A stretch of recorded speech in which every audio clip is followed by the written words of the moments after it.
우리가 이 시간 함께 은혜를 나누기로 합니다. 여러분들 살면서 수많은 사람들하고 우리는 관계를 맺고 살아갑니다. 나와의 어떤 공동체 커뮤니티들이 존재하죠. 그 관계 속에서 그러나 중요한 건 뭐냐면 내가 그 사람을 안다, 내가 그 사람의 무언가 안다, 이런 것들이 어떤 우리가 있는 위치나 또 그 대상에 따라서 너무나도 다르다라는 거예요. 그 관계 농도가 다르다라는 겁니다. 우리가 태어나면서 가장 친밀한 관계를 누리는 곳이 아마 우리의 가정이 아닌가라는 생각을 해봅니다. 우리가 태어나고 우리가 인식하게 될 때 제일 먼저 맞이하는 것이 우리의 사랑하는 어떤 부모님들, 나의 양육자들이다라는 겁니다. 물론 뭐 그 관계가 그 가정마다 친밀도 조금씩 다를 것이다라는 거 생각을 해요. 우리는 또 이제 학교에 진학을 하게 되면 그 학교 안에서 또 친구들과 만나게 됩니다. 또 그들과 교제하게 되면서 정말 마음을 다해서 속을 터놓는 친구들도 존재할 것이고 그냥 안부 정도만 묻는 친구들도 아마 있을 것입니다. 그리고 이제 여러분들이 여러분 또 사회 진출하시거나 직업을 갖게 되고 할 때 우리가 흔히 이런 말을 하죠. 비즈니스 관계라고 표현을 합니다.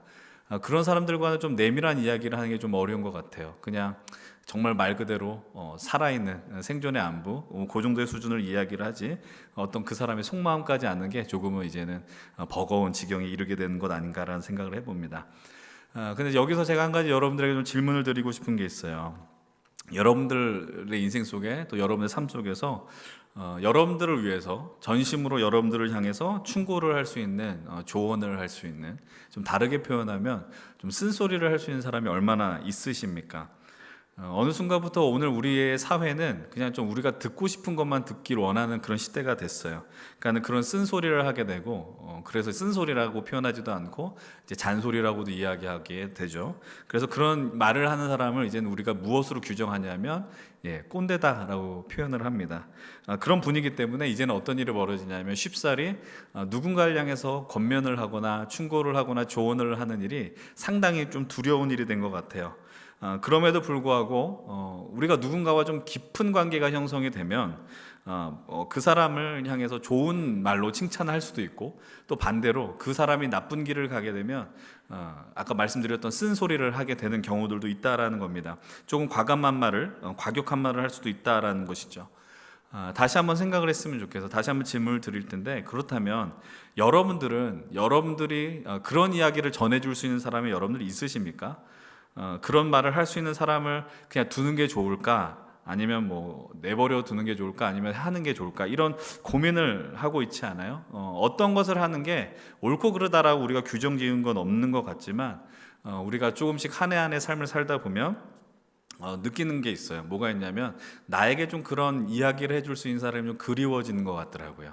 좀 나쁜 말을 해라 이런 이야기가 아니라 나를 위해서 좀 조언을 해주거나 쓴소리를 하거나 격려를 해주거나 그런 말을 해줄 수 있는 사람이 좀 그리워지는 것 같습니다. 어느덧 우리는 이제 사순절 5번째 주일을 맞이합니다. 그리고 복음을 그리다 복음을 새기다 이제 8번째 시간을 맞이하게 되죠.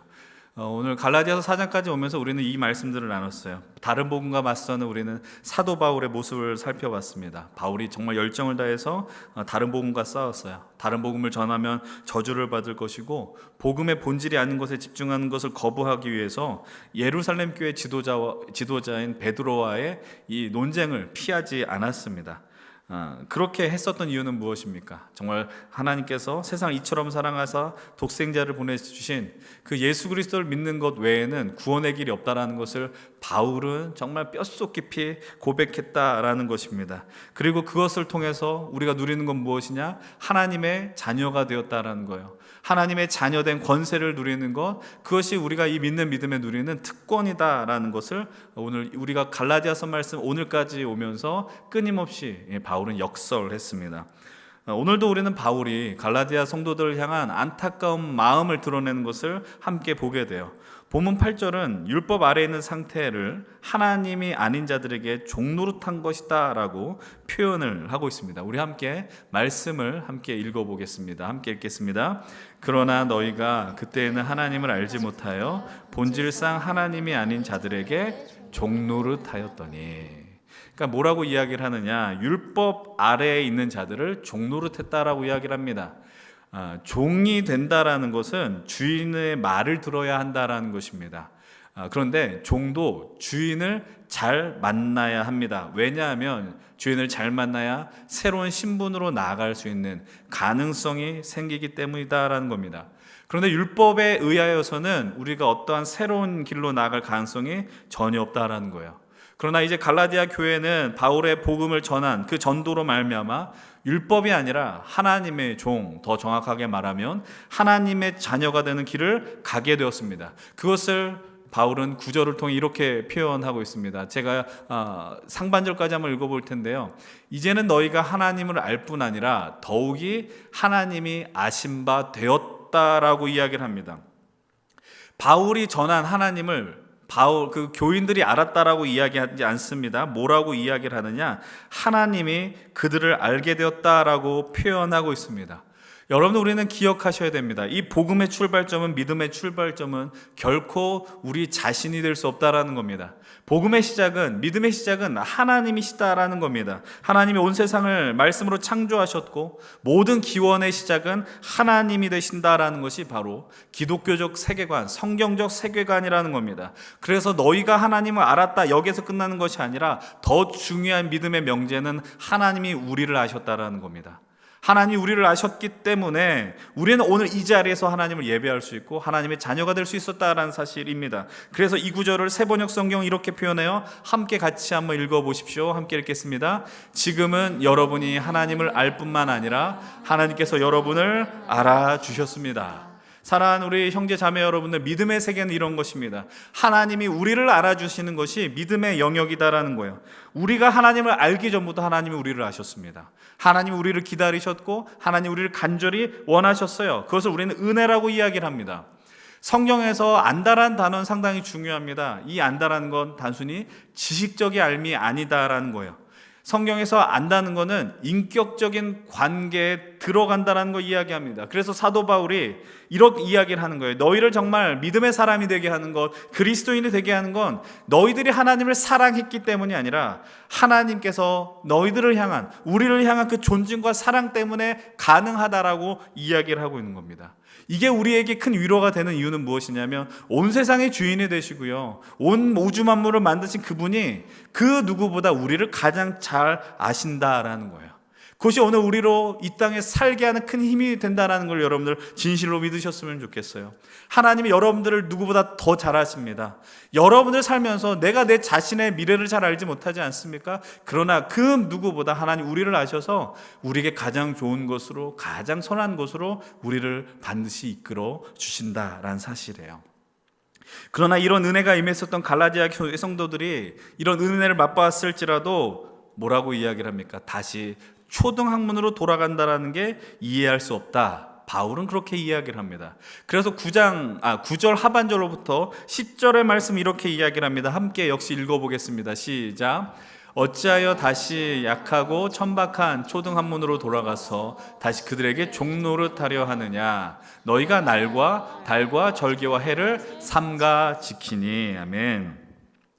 고대 세계에서 초등학문이라는 건 뭐냐면 아주 자연의 기본적인 학문이라는, 기본적인 걸 다루는 학문이에요. 그러니까 뭐 물과 불, 이 자연을 이루는, 우리로 치면 뭐 원자, 분자 뭐 이런 얘기 하지 않습니까? 그런 것들을 지칭하는 게 초등학문인데, 그러나 이면에는 또 다르게 표현되어 있어요. 그게 뭐냐면은 사람들의 삶과 운명을 통제할 수 있는 우상 숭배의 이면이 초등학문이다라고 불리운다라는 거예요. 쉽게 말하면 사람들은 어떤 신을 섬깁니까? 물의 신을 섬기고 불의 신을 섬기고 자연을 섬긴다라는 거예요. 그래서 바울이 오늘 이렇게 이야기를 해요. 너희가 날과 달과 절기 해를 지킨다. 물론 바울이 율법의 종노릇하려는 것을 보고 이야기하는 것이지만 그 율법으로 돌아가는 것은 무엇과 진배 없다. 바로 우상 숭배하는 것과 진배 없다라고 이야기를 하는 겁니다. 다시 말해 갈라디아 성도들이 초등학문으로 돌아가려고 하는 이유는 자신을 지켜주고 자신을 위로하고 안심시켜줄 그 대상을 찾는다라는 것을 의미합니다. 율법을 통해서 무엇을 만나기 때문이에요? 의를 이루는 겁니다. 내가 무언가에서 나는 이 정도 되는 사람이야, 자꾸 자기의 신분을 확인하는 거예요. 내가 내 모습을 확인하는 건 내가 무엇을 행했기 때문이 아니라는 그토록 말씀을 드렸습니다. 내가 하나님의 자녀가 되는 것은 내가 무언가 했기 때문이 아니라 하나님이 우리를 사랑하기로 작정했기 때문에, 그럼 우리는 그것을 믿기만 하면 된다라는 것이죠. 근데 이 말씀을 이제 우리들은 묵상했어요. 우리는 수련을 통해서 묵상했고, 그래서 우리가 메시지 인벤션을 통해서 나눔들이 있었어요. 근데 이 말씀을 나누면서 한 자매가 이런 고백을 했습니다. 교회를 다니지 않은 친구들과 함께, 그러니까 고등학교 동창인데 교회를 다니지 않았었던 동창들과 함께 그 되게 유명하다는 이게 그 타로 집에 갔다라는 겁니다. 타로 점집에 갔대요. 여러분들, 우리는 이것을 재미로 갈 수 있다라고 이야기할 수 있을지 모르겠는데, 권면하지만, 권면이 아닙니다. 이거는 말씀으로 명하는 건데 절대로 가서는 안 됩니다. 왜냐하면 하나님이 미워하는 게 뭐라고 그랬어요? 점치는 걸 미워한다라고 이야기했어요. 그러니까 재미로도 가지 마시고, 재미로 갈 거면 거기 돈 내지 않습니까? 돈 내면 차라리 저를 밥을 사주세요. 제가 좋은 말 해드릴게요. 여튼 근데 이 친구가 이 얘기를 합니다. 그 얘기가 뭐냐면, 첫 번째 갔을 때랑 무려 2번을 간 거예요. 그러니까 처음에 갔을 때 들은 얘기랑 두 번째 갔을 때 들은 얘기가 달랐다라는 겁니다. 그리고 그제서야 깨달았다라는 겁니다. 이게 굳이 그래서 깨닫는 게 좀 답답하긴 한데, 이 카드 하나에 내 삶을 거는 게 맞냐? 그게 아니라는 걸 깨달았다라는 거예요. 그것이 말이 안 되죠. 이게 카드 이렇게 쫙 해가지고 뭐 생각나는 대로. 근데 첫 번째랑 다르고 두 번째 다르고, 그래서 이렇게 생각했다라는 겁니다. 하나님께 맡기는 게 당연히 더 좋구나. 하나님께 맡기는 게, 내 삶을 맡기는 게 더 좋구나라는 고백을 했다라는 겁니다. 여러분, 왜 사람들이 점을 보러 갈까요? 왜 점을 칠까요? 우리가 왜 우상을 만들고 섬기는 이유는 당연히 우리의 죄성 때문입니다. 우리의 나약함 때문인 거예요. 다시 말하면 하나님을 전적으로 신뢰하지 못하기 때문이다라는 겁니다. 여러분, 하나님 앞에서 우리가 여러분 진실로 이 믿음을 갖고 있습니까? 하나님 나를 책임져 주시고 나를 붙들어 주시고 나를 이끌어 주신다, 이 믿음을 갖고 살아가십니까? 근데 그 확신이 없으니까 자꾸 무언가를 찾는 겁니다. 그래서 앞날이 두렵고요, 내가 그날을 알지 못하니 그런 우상들을, 그런 어떤 점집들을 찾아가더라라는 사실입니다. 근데 신기한 것은 무엇인지 아세요? 그런 말들을 종종 하지 않습니까? 어디로 가지 마십시오. 어떤 날을 조심하십시오. 누구를 만나서는 안 됩니다. 근데 그 말이 그 자신을 올가맨다라는 겁니다. 차라리 그 말을 듣지 않았었더라면 그냥 난 편하게 만나고 편하게 뭐 동쪽을 가든 서쪽을 가든 어떤 것을 행할 수 있지만, 그런 말을 듣게 되면 그 말이 나를 지배한다라는 거예요. 내가 마음이 편케하기 위해서 갔는데 오히려 그 말이 나를 올가매는 그런 어리석음에 빠지게 된다라는 겁니다. 이것을 우리는 뭐라고 표현할 수 있어요? 종노릇하는 거예요. 이게 종노릇하는 겁니다. 어떻게 보면 자기 멋대로 하는, 무너져가는 갈라디아 성도들을 보면서, 그러나 이 바울이 이 복음을 전하는 것, 복음 변증을 하는 것을 포기하지 않습니다. 목적이 있기 때문이에요. 그 목적이 무엇일까요? 바로 예수 그리스도를 믿고 구원의 영광을 맛본 이상 그들은 다시 돌아가서는 안 된다라는 겁니다. 바울은 분명한 의지가 있었습니다. 그것을 오늘 본문 19절을 통해서 이렇게 이야기를 해요. 함께 19절 말씀 함께 읽어봅니다. 나의 자녀들아, 너희 속에 그리스도의 형상을 이루기까지 다시 너희를 위하여 해산하는 수고를 하노니. 갈라디아 성도들이 어디까지 나아가기를 원한다라고 이야기를 합니까? 예수 그리스도의 형상을 이룰 때까지 뭐 하겠다라는 거예요. 난 너희들을 포기하지 않겠다. 바울의 강력한 마음이, 의지가 담겨 있다라는 사실입니다. 이 본문을 좀 더 마음에 와닿게 말씀을 드릴까요? 표현해 볼까요? 우리 유진 피터스는 메시지 성경을 통해 이렇게 번역했어요. 뭐라고 이야기를 하냐? 함께 좀 읽어보겠습니다. 여러분은 내가 얼마나 절절한 심정인지 아십니까? 이 심정은 그리스도의 생명이 여러분의 삶 속에 드러날 때까지 계속 이어질 것입니다. 그리스도의 형상을 이룬다는 걸 뭐라고 표현했냐면, 그리스도의 생명이 그 안에 있느냐라고 표현했다는 겁니다. 너무 멋진 표현인 것 같아요. 정말 그들에게 있어 예수의 생명이 나타나는 것을 내가 볼 때까지, 예수님이 그들과 동행한다라는 걸 볼 때까지, 예수님을 닮은 그 순간까지 나는 이 복음 전하는 걸 포기하지 않을 거야 라고 바울이 선언했다는 겁니다. 그럼 오늘 우리는 조금 더 집중하려고 하는 게 있습니다. 그것이 무엇이냐면, 그 성도들이, 갈라디아 교인들이 그리스도의 생명을 잉태할 때까지, 그리스도의 형상을 이룰 때까지 바울이 드러낸 모습이 무엇이냐라는 겁니다. 첫 번째는 무엇일까요? 바울이 갈라디아 성도들의 모습처럼 되었다라고 자신이 그렇게 고백하고 있습니다. 이 말의 의미가 무엇일까요? 본문 12절 말씀이에요. 함께 12절 말씀 읽겠습니다. 형제들아, 내가 너희와 같이 되었은즉 너희도 너와 같이 되기를 구하노라. 너희가 내게 해롭게 하지 아니하였느니라. 아멘. 바울이 두 가지를 이야기합니다. 내가 너희와 같이 되었고, 그다음에 뭐래요? 그리고 너희도 나와 같이 되길 원한다라고 이야기를 합니다. 여러분도 이 의미가 무엇일지 여러분 우리는 기억해야 됩니다. 바울은 뼛속 깊이 유대인이었습니다. 이방의 어떤 문화, 해외 문화를 잘 아는 사람이 아니었다라는 거예요. 그래서 그는 다른 편지에서 뭐라고 이야기를 해요? 나는 히브리인 중에 히브리인이었고 베냐민 지파였고 또 갈라디아서 1장을 보면 나는 유대교를 지나치게 믿었고 이런 이야기들을 계속 말했습니다. 그런 바울이 이방인의 문화를 받아들이는 게 너무 당연한 것이 아니라는 거예요. 여러분들 가운데 여러분들이 아무리 영어를 잘하고 뭐 중국어를 잘하고 물론 적응하는 데 유리하겠지만 그렇게 외국어에 능통할지라도 현지에 사는 게 쉽지 않은 이유는 뭐냐면 그들의 사고체계, 문화가 우리와 너무 다르기 때문이다라는 겁니다. 그런데 우리가 거기서는 어떻게 해야 돼요? 살아남기 위해서는 그 문화에 적응해야 합니다. 그러니까 우리의 인생을 전복시킬 만한 그 가치를 제외하고는 당연히 예수 믿는 그 믿음도 당연히 우리가 지켜야겠죠. 그것을 바꾸지 않는 이상 우리는 그 문화에 적응하기 위해 애써야 한다라는 사실이죠. 이것이 바로 바울의 선교 전략이기도 했습니다. 그래서 여러분 우리가 너무나도 잘 아는 것처럼 고린도전서 9장을 보면은 바울이 뭐라고 이야기를 해요? 내가 유대인을 얻기 위해서 유대인처럼 되었고 율법 아래에 있는 자들을 얻기 위해서 율법 아래에 있는 자처럼 행동했고 율법 없는 자를 얻기 위해서 율법 없는 자처럼 행동했고 그러면서 이렇게 고백을 하는 겁니다. 고린도전서 9장 22절입니다. 함께 9장 22절의 말씀 읽습니다. 약한 자들에게 내가 약한 자와 같이 된 것은 약한 자들을 얻고자 하며 내가 여러 사람에게 여러 모습이 된 것은 아무쪼록 몇 사람이라도 구원하고자 합니다. 아멘. 영혼을 얻고자 하는 거예요. 영혼을 얻기 위해서 내가 그토록 애쓰고 노력했다라고 지금 고백하고 있는 거예요. 눈높이에 맞는 사랑을 주는 거예요. 그러니까 단순히 나는 너희 여기 있어 너희들 따라와라고 이야기하지 않았다라는 거예요. 여러분 예수 그리스도께서 왜 인간이 되었을까요? 이거 잊어서는 안 됩니다. 우리가 말귀를 못 알아들어요. 우리가 너무나도 수준이 낮아요. 그래서 하나님께서 인간의 수준으로 내려온 거예요. 그 예수 그리스도 성육신 인카네이션 했다라는 겁니다.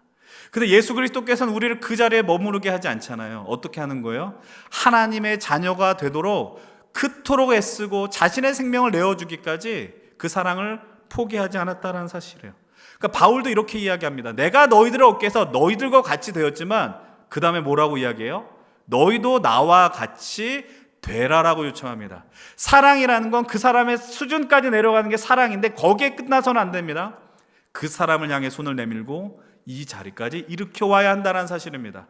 여러분들이 누군가를 사랑한다라고 이야기하고 누군가를 향해서 정말 진실로 대한다라고 이야기를 하지만 그냥 그 자리에 머물러 있으면 내가 그 사람을 사랑해. 그건 사랑이 아니라는 것이죠.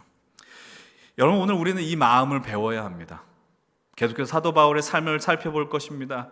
사도 바울이 어떤 마음으로 이 영혼들을 살리려고 애썼는가 우리 함께 나누도록 합시다.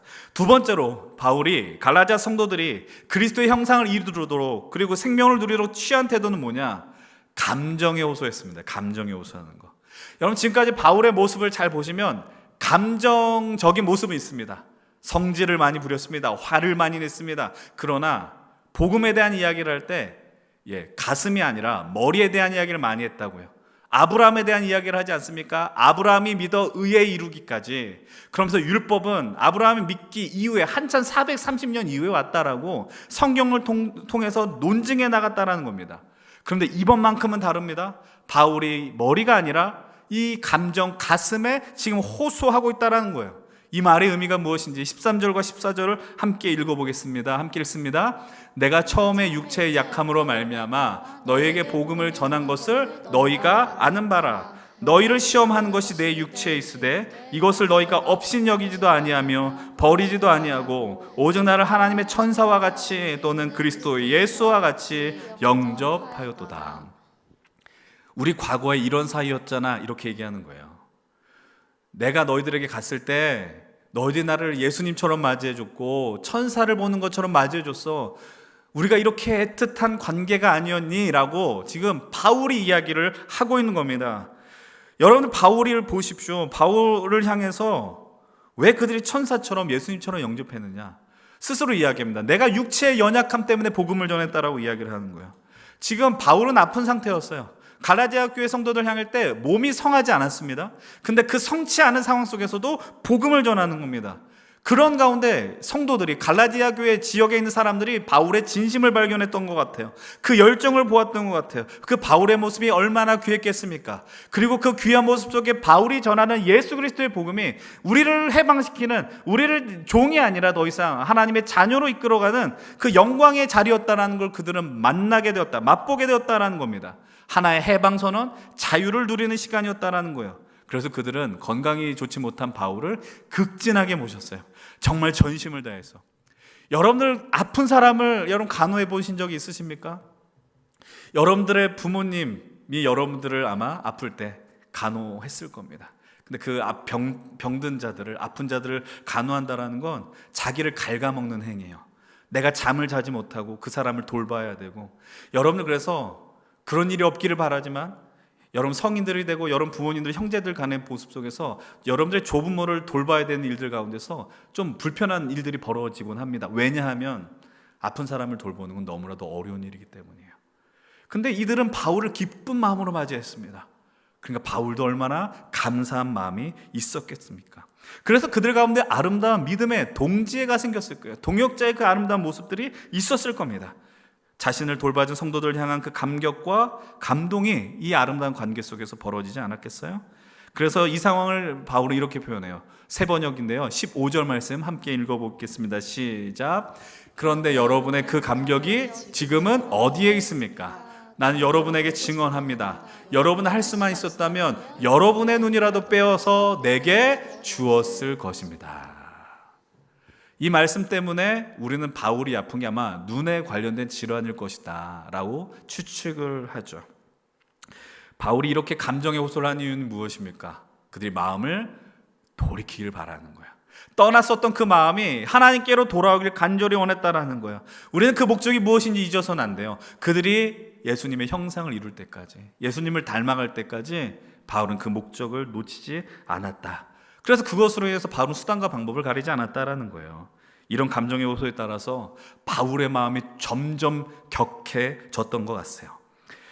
그럼 세 번째로 갈라디아 성도들을 향한 바울의 태도가 무엇이었느냐? 본문 16절을 다시 한번 보십시오. 16절 함께 읽겠습니다. 그런즉 내가 너희에게 참된 말을 함으로 원수가 되었느냐?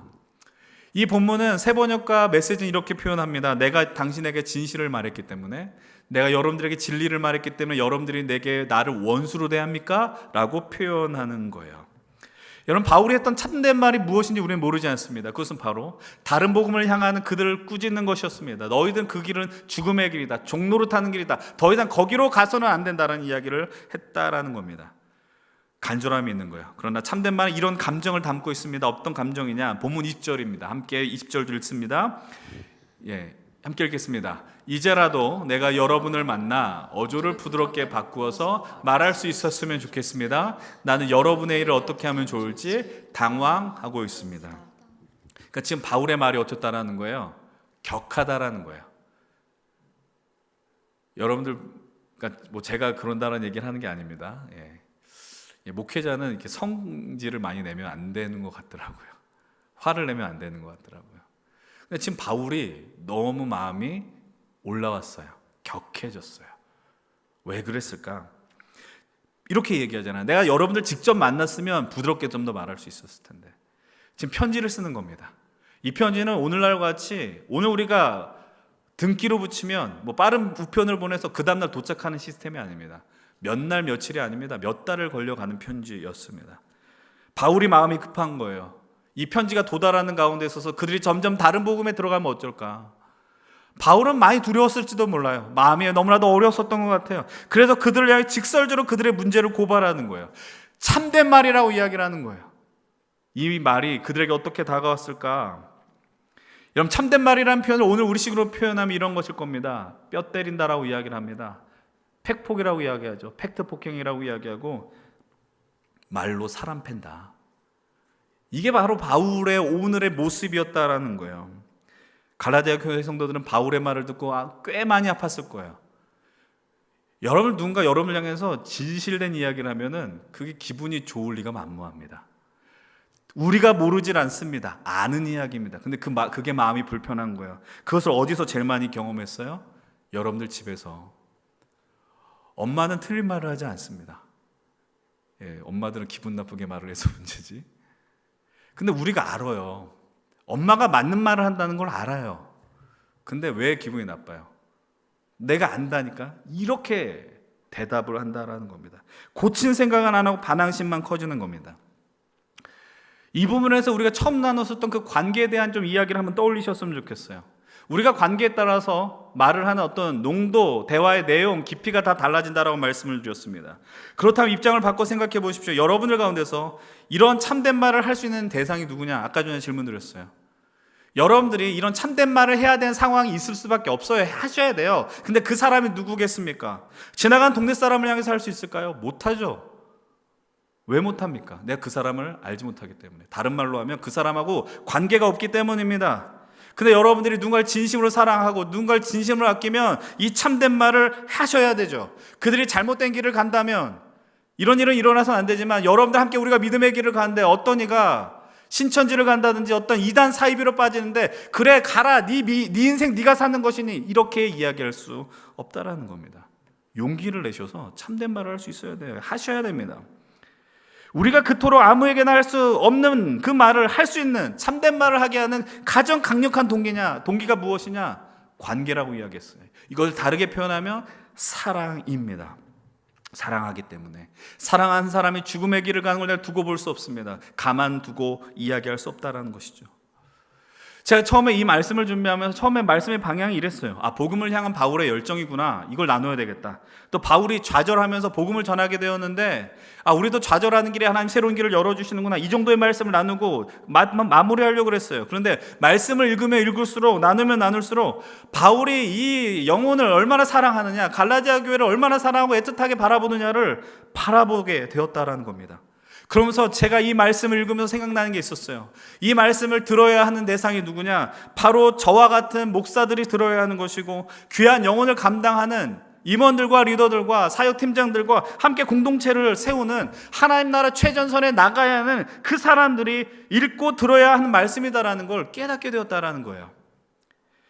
여러분, 제가 20년이 넘는 시간이 됐습니다. 만 20년 넘는 시간 속에서 형편없는 실력과 수준에서도 저를 전도사님이라 불러주셨던 성도님들이 계셨고 목사님이라 불러주셨던 수많은 분들이 계셨습니다. 근데 그 시간에 거의 보니까 절반도 아니고 절반 이상 한 70% 이상이 청년들, 청소년들 대상으로 목회했었던 시간이었어요. 제가 신대현을 졸업하고 처음 갔었던 그 교회에 제가 중학생들을 맡게 됐습니다. 그리고 그 시간이 지나서 그들이 고등학생들이 되었을 때 저는 고등부를 맡게 되었고 또 시간이 돼서 그들이 청년이 돼서 좀 청년부를 맡게 되었습니다. 근데 그들이 어떤 이들이었을까요? 저와 함께 오랜 시절을 보낸 이들이 어떤 이들이었을까요? 저한테 엄청나게 많이 혼이 나는 애들이었습니다. 제일 욕을 많이 먹은 애들이었어요, 진짜. 엄청 욕을 먹었는데 이제 그들이 나이가 이제 세월이 지나서 30대를 훌쩍 넘기게 되었습니다. 그래서 오랜만에 만나면 어떤 일이 있을까요? 목사님 왜 그때 그러셨어요? 라고 이야기하지는 않습니다. 추억을 나누죠. 이때 이래서 목사님이 혼냈던 기억, 목사님 뭐라 그래서 저 그때 울었어요. 그러면은 그랬어, 내 미안하다, 잘못됐다, 이제는 미안하다고 고백을 하는데 참된 말을 할 수 있었던 이유는 무엇이었을까요? 간단합니다. 그럴 수 있는 관계였기 때문입니다. 그럴 수 있는 관계. 오늘 바울도 갈라디아 성도들 향해서 이렇게 이야기를 합니다. 본문 19절 다시 보십시오. 뭐라고 이야기하느냐? 나의 자녀들아 라고 이야기합니다. 이 바울이 갈라디아 교회 성도들을 바라볼 때 어떤 마음이었다라는 거예요? 자녀들이라는 거예요. 그냥 교회 성도, 넌 너의 길을 가, 난 나의 길을 갈 거야가 아니었다는 거예요. 내가 정말 내 믿음으로 품고 내 사랑으로 품었던 나의 자녀들이다라고 이야기를 했다라는 거예요. 그리고 이야기를 말합니다. 그들이 그리스도의 형상을 이루기까지, 그들 안에 그 생명이 온전하게 드러날 때까지 내가 너희들을 포기할 수 없다라고 이야기를 하는 겁니다. 그 의지와 열정이 이 말씀 속에서 온전하게 드러나는 겁니다. 그리고 표현합니다. 나는 너희들을 향한 해산의 수고를 갖겠다라고 선언합니다. 아이를 낳는 엄마의 수고와 자신의 이 복음을 향한, 교회를 향한 마음을 비교하는 것입니다. 여기에서 해산의 고통을 경험한 분들은 지극히 극히 일부일 것입니다. 저도 경험하지 못했고 간접적으로 보았을 따름입니다. 그러나 그것은 경험한 게 아닙니다. 그래서 100%는 아니지만 본능적으로 아이들은 엄마를 따라가게 되어 있고 아빠보다 엄마의 사랑이 훨씬 더 강력합니다. 모성애라고 이야기를 하죠.